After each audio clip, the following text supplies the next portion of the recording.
E aí pessoal, beleza? Meu nome é Bruno Fabio, esse é o Planeta Novo e se você ainda não é um inscrito do canal, vai se inscrever agora e deixar o seu like para ajudar a gente. O vídeo de hoje a gente vai falar sobre uma arma, a arma AK-47 e contar várias histórias que passam pela história da AK-47. Hoje vai ser um vídeo onde vamos falar de muitas guerras, né? E muitas histórias aqui. Então, esse vídeo vai ser um pouco longo, se você gosta desse tipo de vídeo, deixa like. Vamos botar uma meta especial aí? Uma meta infinita, sei lá, em um mês.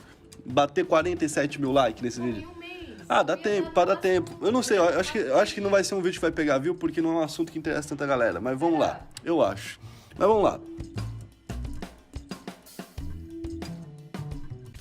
Para começar a contar a história dessa arma, a gente tem que contar a história de uma outra arma que existiu antes, que seria a STG-44. Essa arma que existiu antes foi uma arma alemã, que a AK-47 foi inspirada. Bota as duas fotos aqui, editor, para eles verem. Vocês vão ver que as duas armas são muito parecidas. Elas se parecem, né? Tipo, então a AK-47, para falar assim o português claro, é meio que uma cópia dessa arma. Mas a gente vai explicar o porquê que essa cópia surgiu e como ela surgiu. Essa arma alemã que foi criada lá nos anos 40, ela não foi aprovada pelo líder nazista da época, que vocês conhecem, que eu não posso falar o nome. Ele não aprovou porque ele, sei lá, ele desconsiderou a arma e falou que não serviria para aquela época. E aí os caras que produziam as armas do exército nazista, eles tinham tanta confiança nessa arma que eles produziram mesmo que ele não quisesse. Eles desobedeceram o líder deles, tá ligado? Na época, o que era totalmente proibido. Eles mandaram as armas com uma outra assinatura, como MP. E eles mandaram para uma tropa que estava isolada. Aí eles mandaram para essa tropa através do ar, né? Mandaram por aviões, caíram caixas com essa arma. A arma era muito fácil de montar também, tudo certinho, pá. Os caras começaram a vencer a guerra com aquela arma por conta da arma. E aí o Adolf, ele voltou atrás, ele ficou muito contente, falou, essa arma é muito boa, vamos fazer essa arma. E aí começou a produzir em 43 e 44. E é por isso que é STG-44, que é de 44, de 1944, quando ela saiu finalmente. E essa arma, quando ela saiu, se vocês forem lembrar na história, 45 acaba o Império Alemão, certo? Que estava predominando. Então, 44 já é na finaleira da guerra, é onde o Hitler está cometendo o maior dos erros dele, onde ele invade a Rússia. E a Rússia não é para qualquer um. A Rússia, o Napoleão morreu lá, o próprio Hitler morreu lá, e a arma foi o último suspiro da Alemanha. A Alemanha, quando recebeu essas armas lá, eles conseguiram ir bem, porque a arma era muito boa. E nessa época, o Stalin, que estava no comando, ele viu que a arma tinha dado algum resultado, apesar de não ter sido suficiente. E ele queria algo parecido. E ele falou pra galera, pô, vamos ter que criar algo parecido. Nessa época tinha um rapaz chamado Mikhail Kalashnikov, nessa época aí, que ele estava defendendo o governo da União Soviética, que é hoje a Rússia. O governo da União Soviética, ele estava em guerra, estava participando de algumas guerras, e em 41 ele levou um tiro, e ele sobreviveu ao tiro e ficou hospitalizado até 42. Então, ele virou um sargento afastado, porque já tinha sido atingido por um tiro, certo? E aí ele concentrou em criar designs de arma. Ele começou a criar design de várias armas, e um desses designs encantou o pessoal. O pessoal viu e falou assim, bom design, mas não é o que a gente quer ainda. Eles queriam algo mais parecido com a STG-44. Eles queriam algo daquele tipo, mas ninguém tinha sacado ainda. A cada ano que passava, o governo do Stalin fazia rodadas de pesquisa. O que era isso? Vários pesquisadores e vários criadores de arma eram chamados para apresentar um novo projeto. E aí era feito vários tipos de teste, inclusive testado em algumas guerras, e eles pegavam o resultado e colocavam daí para produzir em grande escala. Só que naquela época, a União Soviética já tinha a pretensão de criar uma arma padrão, uma arma que todo mundo lembrasse, isso aqui é da União Soviética, entendeu? Então eles queriam essa arma. E aí o Kalashnikov começou a participar de algumas competições, igual eu falei. Em 44 ele perdeu para Simonov, ou SKS, que também é conhecido, é uma outra arma russa, que na época era da União Soviética, que ficou conhecida. Em 46 ele fez a AK-46, que foi antes da AK-47, uma arma antes. Ele foi fazendo vários modelos até chegar no modelo que desse certo, que daí foi o modelo que a gente conhece hoje em dia. Esse modelo que ele fez participou de uma competição com outras 5 armas, e ele venceu essa competição, e começou a ser testado em guerra e coisas do tipo. E quando foi para esse teste, foi visto que a precisão da AK-46 não era tão boa, ela era uma precisão muito abaixo. Só que ela já era mais duradoura do que as outras, e ela também tinha uma facilidade maior para você poder montar, e isso chamou a atenção deles. Eles falaram assim, dessa vez você não vai, porque ele acabou competindo com outras 2 armas, depois de competir com essas 5, né? Dessa vez você não vai, mas você tá aqui em stand-by, tá ligado? As armas que ele competiu foi a AB-46, que era feita por Bulkin, que era um desenvolvedor, e a D, que foi feita por Dementiev, que também era um cara da União Soviética na época que pesquisava essas coisas. E aí, de novo, ele perdeu. Mais uma vez, ele perdeu a competição. Só que o que acontece? No ano seguinte, ele se junta ali com um estagiário dele que trabalhava junto com ele, e os dois começam a pensar como que eles poderiam pegar os melhores efeitos das outras armas e colocar na arma deles a AK-46. E aí eles melhoram a AK-46. E ao mesmo tempo, aquelas 2 outras armas que tinham passado e essa não, essas 2 armas começaram a se destruir muito rapidamente. Em combate, às vezes, dava um problema e coisa do tipo. E aí a AK-46 nunca teria dado aquele problema. Ela tinha um problema da mira, que a precisão não era tão grande quanto as outras, tá ligado? Que as outras eram perto do 100%, não sei qual que seria a média, mas mesmo assim ela não ia te deixar na mão, entendeu?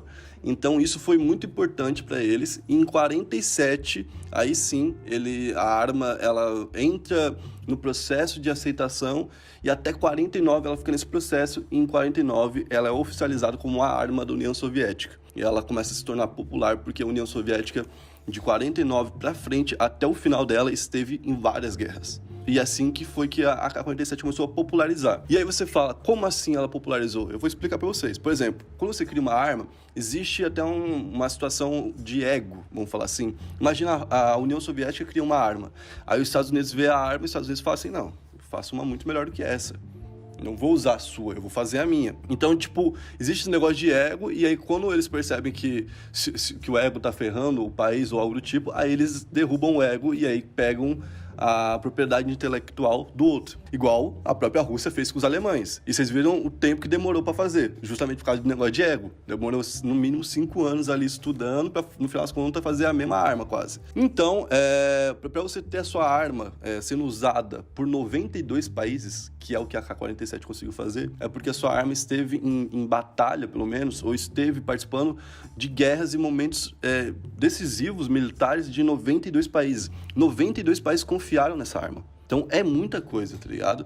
E pra vocês terem uma ideia, de 49 pra frente, em 90% das batalhas do mundo tinha uma AK-47. A arma tem mais de 100 milhões de exemplares pelo mundo todo. 100 milhões! Isso significa que a cada 70 pessoas no mundo tem uma AK-47. É muita, muita, muita coisa. Outro feito grande dessa arma foi quando ela participou da Guerra do Vietnã, e o Vietnã do Norte era apoiado pela União Soviética, e o outro lado era apoiado pelos Estados Unidos. Os Estados Unidos criou, na época, uma arma que viria a ser a M16, depois e tal. Essa arma era uma arma com uma precisão muito acima da AK-47, uma arma que tinha uma precisão melhor. Só que, quando no Vietnã eles foram pra lama, e eles foram pra guerra onde tinha atrito com o solo e coisa do tipo, a M16 começou a travar. E aí começou a dar problema. E aí a AK-47, os caras entravam na lama, os caras passavam na areia, passavam onde fosse, dava tiro e não parava de dar tiro, cara. E você conseguia usar como metralhadora ou como semiautomática, como você quisesse. E para você montar uma AK-47 demora só 1 minuto. Então, a arma era barata, rápida, fácil de fazer, fácil de montar, era boa, não ia te deixar na mão, virou a arma querida de todos os exércitos. Pra vocês terem uma ideia, nessa época aí, a Guerra do Vietnã tem uma boa parte da culpa dos Estados Unidos ter perdido essa guerra por conta dessa arma, a AK-47. Uma outra coisa que também ajudou foi uma foto que, na época, mostrou o que estava acontecendo no Vietnã, e quando as pessoas descobriram que era uma guerra, porque o americano nunca foi pra guerra, essa é a verdade. Desculpa, o americano nunca teve uma guerra em seu país, então eles não veem a consequência da guerra, né? Quando eles descobriram em fotos como era uma guerra, eles pediram para parar a guerra do Vietnã também na época. O público pediu muito para que a guerra acabasse. E eu tô falando dessa foto porque tem um vídeo para sair aqui que é fotos históricas, fotos muito importantes da história, onde a gente vai contar toda a história que envolve aquela foto, beleza? Fica de olho no canal que vai sair em breve. Já vai se inscrevendo aí para não perder esse vídeo também. A AK-47 de lá pra cá também matou no mínimo 7 milhões de pessoas. Por que no mínimo? Porque essas são mortes oficializadas, de armas oficializadas. E como eu falei, cada país acabou pegando a AK-47 e criando a própria arma, tipo, em cima desse modelo, que a AK-47 fez com a STG-44, não vão esquecer. E aí cada um começou a pegar a sua própria arma ali e fazer sua própria arma, então não tem como oficializar tudo na conta da AK-47. Mas no mínimo tem 7 milhões na conta dela, tá ligado? E aí tem todas as suas cópias que mataram mais um monte. Ela também mata 250 mil pessoas por ano. Caramba. É muita coisa, cara. Isso não é sempre guerra, né? Não. Hã? Isso não é Em guerra, em assalto, em vários tipos de situações, né? Por exemplo, lá no Moçambique, o Moçambique é um local que também viveu uma constante guerra e coisas do tipo, o país tem em sua bandeira, na bandeira, um livro e em cima tem um fuzil, uma AK-47. Na bandeira, tem uma AK-47 na bandeira do país. Olha o nível de importância que essa arma chegou. É uma arma realmente importante, é diferente das outras. É a arma mais construída e mais fabricada na história da humanidade. Vocês têm noção disso? É muita coisa, né? E como eu disse, né, as palavras que a União Soviética queria era rápido, barato e duradouro. Foi o que a AK-47 se tornou. Virou exemplo para, por exemplo, a AR-10, que depois virou a AR-15 com as evoluções, e para a M14, que virou a M16, que são armas de maior porte, maior calibre e melhores que a AK-47, mas que são baseadas muito no sucesso da AK-47.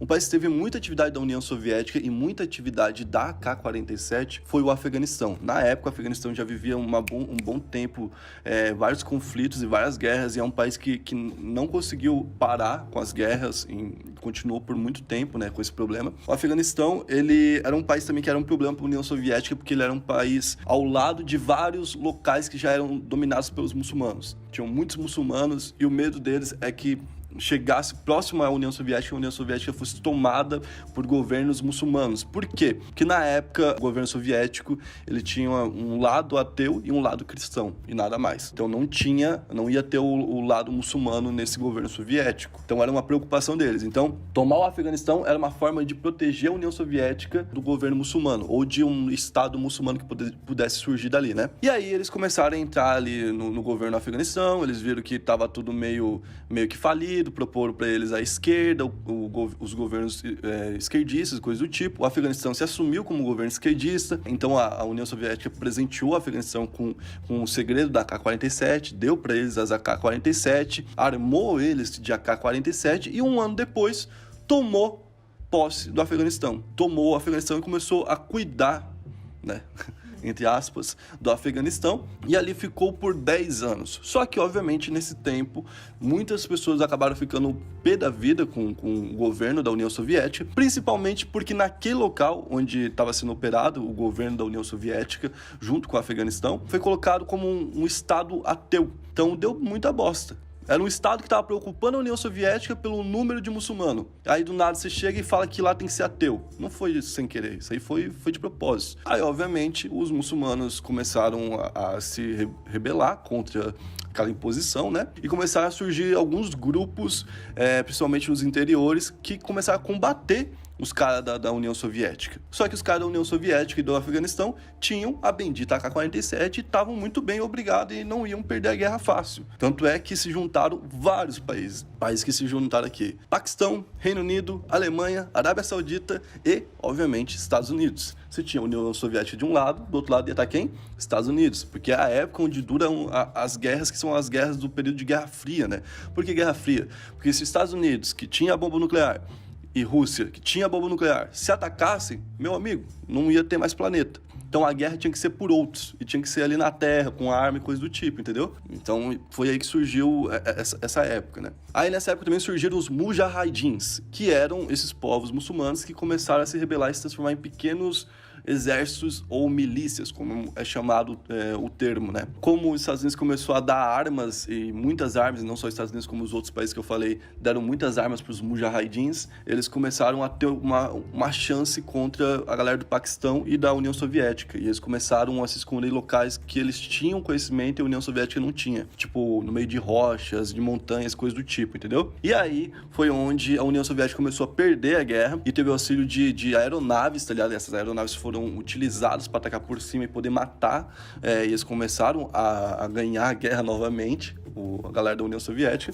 Só que os Estados Unidos criou uma arma que derrubava aviões. E aí foi nessa época onde a União Soviética viu que a guerra não estava mais dando dinheiro, que eles não estavam mais dando conta, que não iam mais vencer, e saíram e deixaram na mão do Afeganistão, e surgiram vários governos lá dentro. Esses mujahidins eram vários grupos diferentes, não era um grupo sólido e que pensava a mesma coisa todo mundo, não. Eram vários grupos, então esses caras começaram a brigar entre si, e aí mais guerra continuou ali. E com a herança das AK-47 rolando pra lá e pra cá o tempo todo, tá ligado? Logo depois que acaba essa guerra do Afeganistão, o que acontece? cai a União Soviética, ela cai por terra, e as AK-47 já estão no Oriente, já estão sendo espalhadas. Aquele monte de arma soviética foi espalhado por todo o Oriente, e aí ele fica ali naquelas guerras. Em toda a guerra do Oriente ali tem AK-47 agora. Como, por exemplo, virou bandeira do Hezbollah, que também você já deve ter ouvido em música, coisa do tipo, que é um grupo que também participa de guerra lá e tem lá na bandeira a AK-47. E aí você fala, tá, então ele teve contato lá na Ásia porque a União Soviética tinha esse contato lá, teve contato na Europa, principalmente ali na época das guerras de 40 e tal, teve contato com o Oriente Médio dessa forma, através dessa guerra ali do Afeganistão e coisa do tipo, e como é que chegou aqui na nossa América, como é que foi parar na mão de traficante no Rio de Janeiro, como é que foi parar na mão de traficante em São Paulo, como é que foi parar na mão de traficante de qualquer cidade da América Latina, que tem a AK-47 em todos os locais quase agora, né? Tudo aconteceu por quê? Por causa de outra guerra envolvendo comunistas e anticomunistas, que era o que existia na época, né? Que eram os comunistas e os capitalistas e entravam em guerra e as guerras comiam e muita gente morria nessa época. Então tinha um país muito frágil, um estado muito frágil aqui na América Latina, que era a Nicarágua. Esse estado estava tão frágil, mas tão frágil que os Estados Unidos conseguiu dominar sem nenhuma força e implantou ali um sistema. E por um tempo depois de que os Estados Unidos fez isso, surgiu um movimento de resistência que era ligado à esquerda,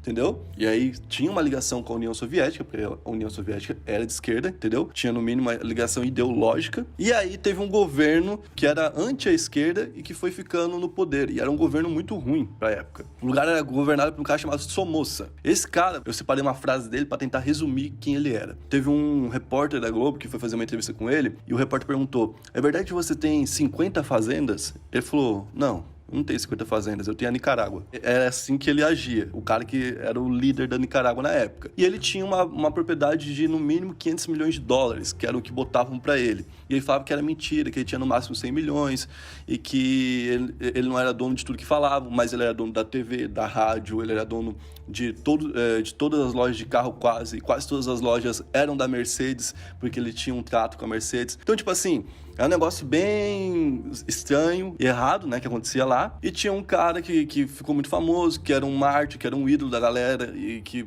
deu origem a um movimento chamado Sandinista. Esse movimento Sandinista foi um movimento que conseguiu derrubar o governo deles e através das guerras, e as guerras tinham muita AK-47, que eram do governo da União Soviética, que vieram parar ali por conta de mais uma guerra ideológica. Porque se de um lado tem americanos, do outro tem os soviéticos. Era basicamente assim que funcionava. Eles conseguiram o poder, venceram essa guerra, inclusive lá na Nicarágua, em Maraguá, eles meteram lá uma estátua que tem na mão uma AK-47 apontada para cima, mostrando como que foi conquistado o que seria a liberdade deles, né? Enfim, também o governo que veio depois não foi muito bom, nem nada do tipo, só que tinha tido uma guerra que tinha acontecido, não estava tendo mais, sobraram muitas armas, sobraram muitas AK-47 na mão da galera ali da Nicarágua. Quando sobrou todas essas armas ali, obviamente, essas armas acabaram descendo um pouquinho, indo parar ali na Colômbia, no Peru e nos locais onde tinham traficantes de cocaína na época. Então o Pablo Escobar acabou tendo armas, acabou indo rodar em todos os tipos de tráfico, e aí as facções se conversam, as facções se ajudam, e chegou o recado na América do Sul que quem quisesse ser forte tinha que ter AK-47. E a arma se espalhou, se espalhou, se espalhou, e até hoje ela é comprada e vendida. E para vocês terem uma ideia, diz que 20% das AK-47 que tem no mundo são ilegais. Então é uma porcentagem bem boa se a gente tem 100 milhões, são 20 milhões. de AK-47 que está na mão de pessoa ilegal. Seria mais ou menos isso aí. Então, é uma arma que já matou muita gente, já deu muito problema, já ajudou muita gente em guerra e ela é, no mínimo, polêmica, né? E histórica, obviamente. Se você gostou desse vídeo, deixa seu like, se inscreve no canal e se você quer ouvir um pouco mais sobre governos russos e problemas de armas, coisas do tipo, eu recomendo para você o vídeo sobre a máfia russa, que vai estar o link aqui embaixo. Por favor, assista lá, é nóis, tamo junto, até a próxima.